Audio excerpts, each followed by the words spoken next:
శ్రీ గురుభ్యో నమః శ్రీ మహాగణపతే నమః. సెప్టెంబర్ నెలలో మిథున రాశి వారికి ఎలా ఉండబోతుందనే చూద్దాం. మిథున రాశి వారికి సెప్టెంబర్ నెలలో అనుకూలమైనటువంటి ఫలితాలుగానే చెప్పొచ్చు. ఈ రాశి వారికి రవిగ్రహ సంచారం తృతీయంలో ఉంది.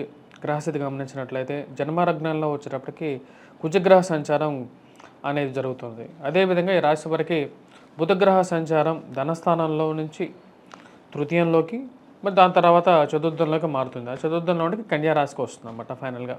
ఈ రాశి వారికి వచ్చేటప్పటికి మనం గమనించినట్లయితే శుక్రగ్రహ సంచారం ఏదైతే ఉందో చతుర్థంలో అంటే కన్యలో జరుగుతుందో ఆ కన్య నుంచి వచ్చేటప్పటికి పంచమలకు మారుతున్నది సెప్టెంబర్ 18వ తారీఖున. అదేవిధంగా రాహుకేతుల యొక్క పరిస్థితి వచ్చేటప్పటికి ఎటువంటి మార్పు లేదు. రాహు వచ్చేటప్పటికి రాజ్యస్థానాల్లో, కేతు వచ్చేటప్పటికి చతుర్థంలో జరుగుతుంది. మరియు అదేవిధంగా ఈ రాశి వారికి గురువు వ్యయ స్థానంలో సంచారం చేస్తున్నాడు. మరియు అదేవిధంగా శని వచ్చేటప్పటికి ఈ రాశి వారికి భాగ్యస్థానంలో జరుగుతున్నది సంచారం. ఇటువంటి గ్రహస్థితి రాబోతున్నటువంటి సెప్టెంబర్ నెల ఎటువంటి ఫలితాలు ఇస్తుందని చూద్దాం. సెప్టెంబర్లో మనం గమనించినట్లయితే రాశి వారికి రవి అనుకూలమైనటువంటి స్థితిలో ఉన్నాడు, తృతీయంలో ఉన్నాడు. ఇది వృత్తిరీత్యా వ్యాపార రీత్యా కూడా అనుకూలంగా ఉంటుంది. ఆగస్టు 16వ తారీఖున రవిగ్రహ సంచారం అనేది స్టార్ట్ అయింది తృతీయంలోకి. సింహరాశిలోకి స్వస్థానంలోకి ఎప్పుడైతే రవిగ్రహ సంచారం జరుగుతుందో అది వృత్తిరీత్యా వ్యాపార రీత్యా కూడా అనుకూలమైనటువంటి ఫలితాలు ఎక్కువగా ఇస్తుంది.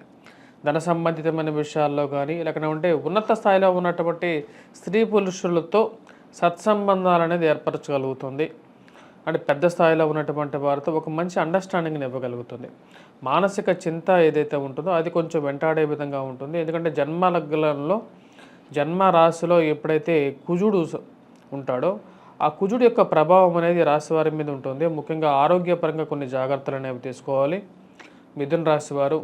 అదేవిధంగా ధనక్షయం అంటే ఫైనాన్షియల్గా వచ్చేటప్పటికి కొంచెం ఖర్చు ఎక్కువగా ఉంటుంది.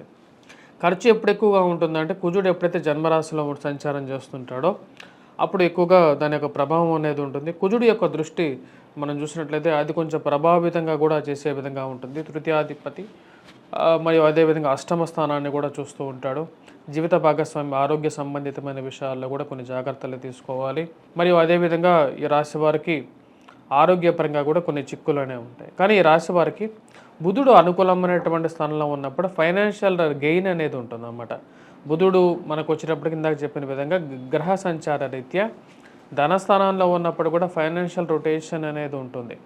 మరి అదేవిధంగా తృతీయంలోకి మారినప్పుడు కూడా కొంచెం అనుకూలమైనటువంటి ఫలితాలు ఇవ్వగలుగుతుంది అన్నమాట.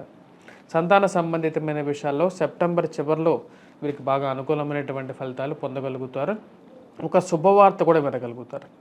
సెప్టెంబర్లో వచ్చినప్పటికీ మొదటి 16 రోజులు చాలా అనుకూలంగా ఉంటుంది. నూతన ఉద్యోగ ప్రయత్న సంబంధితమైన విషయాలు, ఉద్యోగాలు కోల్పోయినటువంటి వారికి కూడా ఉద్యోగం గురించి మీరు చేసేటువంటి ప్రయత్నాల్లో కొంచెం సానుకూలమైనటువంటి ఫలితాలు సెప్టెంబర్ మొదటి 15 రోజుల్లో పొందడం అనేది జరుగుతుంది. విదేశీయాన ప్రయత్న సంబంధితమైన విషయాల్లో కొంచెం అనుకూలత అనేది ఉంటుంది రాశి వారికి. కానీ గురుగ్రహ అనుకూలత వ్యతిరేకత అనేది కొంచెం ప్రతిబంధకంగా మారుతున్నది రాశి వారికి. ముఖ్యంగా వివాహ ప్రయత్న సంబంధితమైన విషయాల్లో మీరు చేసేటువంటి ప్రయత్నాలకు ఏదో ఒక అడ్డంకి ఏర్పడుతుంటుంది. ఎందుకంటే గురువు వ్యయ స్థానంలో ఉన్నప్పుడు కొంచెం వ్యతిరేకమైనటువంటి ఫలితాలు కూడా పొందడం అనేది జరుగుతుంది. ఆ విషయాన్ని కొద్దిగా జాగ్రత్తగా గమనించండి. మీరు చేసేటువంటి ప్రయత్నాల్లో ఇటువంటి ఆటంకాలు కలగకుండా ముందుకు వెళ్ళడానికి గురుగ్రహ మంత్ర జపాన్ని కానీ లేకుండా ఇంట్లో ఏదైనా వినాయకుడికి ఓం గం గణపతి నమః అనే ఒక చిన్న మంత్రాన్ని చదివి మీరు బయటికి వెళ్ళండి. సెల్ఫ్ డ్రైవింగ్లో కూడా మీకు ఆ యొక్క మంత్రం అనేది చాలా ఉపయోగపడుతుంది అన్నమాట. ఎందుకంటే మీరు బయటికి వెళ్ళేటప్పుడు మీకు సెల్ఫ్ డ్రైవింగ్ ప్రతినిత్యము గండమే. ఎందుకంటే సెల్ఫ్ డ్రైవింగ్ అనేది లేకపోతే వేరే వాళ్ళ వెహికల్ ఎక్కినా సరే ప్రతినిత్యము గండమే ఉంటుంది. కాబట్టి ఆ గండాన్ని మీరు బయటికి రావాలి అంటే వినాయకుడే. ఎందుకంటే విఘ్నేశ్వరుడు వచ్చేటప్పటికి విఘ్నాలని తొలగించేటువంటి వాడు. కాబట్టి ఆ విఘ్నాలకి ఒక నమస్కారం చేసుకొని వెళ్ళండి, తప్పేం లేదు దేవుడికి. ఎందుకంటే చతుర్థంలో కేతుగ్రహ సంచారం జరుగుతుంది కాబట్టి ఇది చెప్పడం జరుగుతున్నది. తల్లిగారి ఆరోగ్య సంబంధితమైన విషయాల్లో కొన్ని జాగ్రత్తలు తీసుకోవాలి. చతుర్థంలో వచ్చేటప్పటికి కేతుగ్రహ సంచారం అనేది జరుగుతుంది. స్థిరచరాశుల కొనుగోలు సంబంధితమైన విషయాల్లో సానుకూలమైనటువంటి ఫలితాలు పొందగలుగుతారు. ఈ యొక్క నెలలో మొదటిలో బాగా అనుకూలమైనటువంటి ఫలితాలు పొందగలుగుతారు. మొదటి 15 రోజులు కూడా బాగా అనుకూలిస్తుంది. ముఖ్యంగా పెద్ద పెద్ద డీల్స్ గురించి మీరు చేస్తున్నటువంటి బ్రోకరేజ్ మీడియేటర్స్గా పనిచేస్తున్నటువంటి వారికి కూడా సానుకూలమైనటువంటి ఫలితాలు పొందడం అనేది జరుగుతుంది. ఈ రాశి వారికి నేను ఇచ్చినటువంటి ర్యాంక్ గురించి కూడా చెప్పడం జరిగింది మీకు.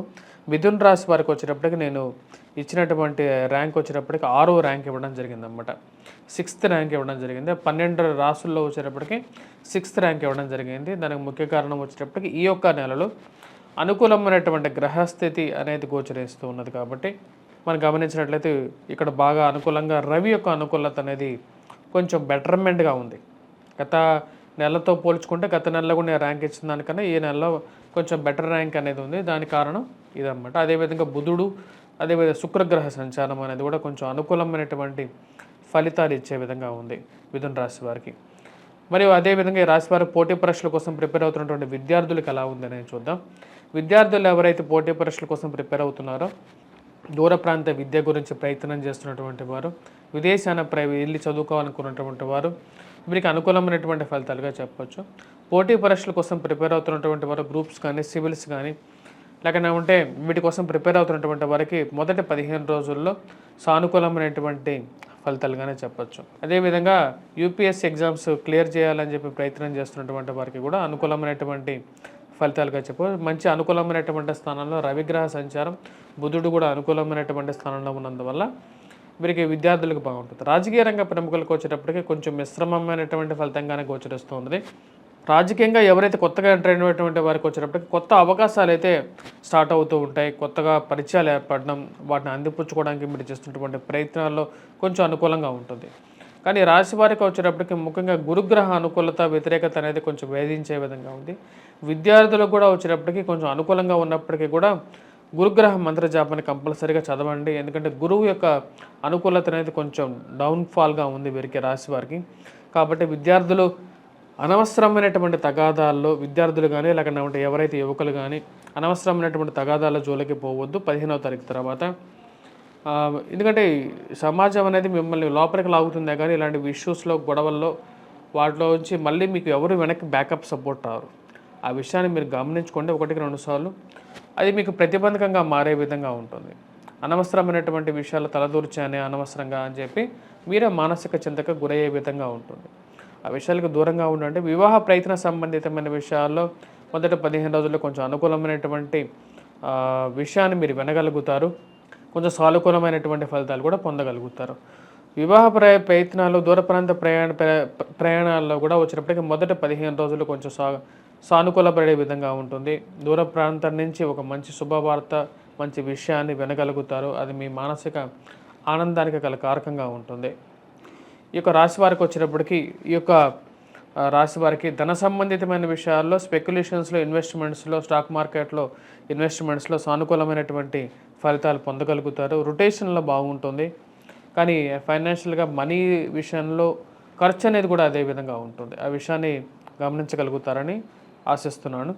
ఈ రాశి వారు చేసుకోవాల్సినటువంటి పరిహారాల్లో శ్రావణ మాసంలో, ఎందుకంటే ఈ రాశి వారికి శ్రావణ మాసంలో ఎటువంటి పరిహారాలు, ఎటువంటి పూజ చేస్తే వీరికి బాగా అనుకూలంగా ఉంటుంది. ఎందుకంటే ప్రతిరోజు శ్రావణ మాసంలో పర్వదినంగానే ఉంటుంది కాబట్టి ఎటువంటి పరిహారం చేసుకోవాలని చూద్దాం. ఇక రాశివారు ఎటువంటి పూలతో పూజించాలి. ఈ యొక్క రాశి వారు వచ్చినప్పటికీ చామంతి పూలను ఎక్కువగా వాడినట్లయితే ఎక్కువగా అనుకూలంగా ఉంటుంది. ఎందుకంటే గురుమూలకంగా ఉన్నటువంటి కలర్ అన్నమాట అది. సో చామంతి పూలని, మరి అదేవిధంగా ఈ రాశి వారికి వచ్చేటప్పటికి ఎరుపు రంగు పూలని కలిపి అమ్మవారిని పూజించవచ్చు. అదేవిధంగా వీలైతే విష్ణుక్రాంతి పూలు ఏవైతే ఉంటాయో, లేకుండా ఉంటే నీలవర్ణంలో కలిగినటువంటి పూలు ఏవైతే ఉంటాయో, నీలవర్ణం అంటే లైట్ బ్లాకిష్ కలర్లో ఉండేటువంటి పూలు, శంఖ పుష్పాలు అని కూడా అంటుంటారు వాటిని. వాటితో కూడా మనం పూజించినట్లయితే మనకు అనుకూలంగా ఉంటుంది. ఎందుకంటే ఈ యొక్క రాశి వారికి గురువు అంత అనుకూలమైనటువంటి ఫలితాలు ఇవ్వట్లేదు కాబట్టి వాటిలో కొంచెం బెటర్ ఇంప్రూవ్మెంట్ ఉంటుంది. విద్యార్థులకి ఇంకా బాగా పనికొస్తాయి. స్వస్తి.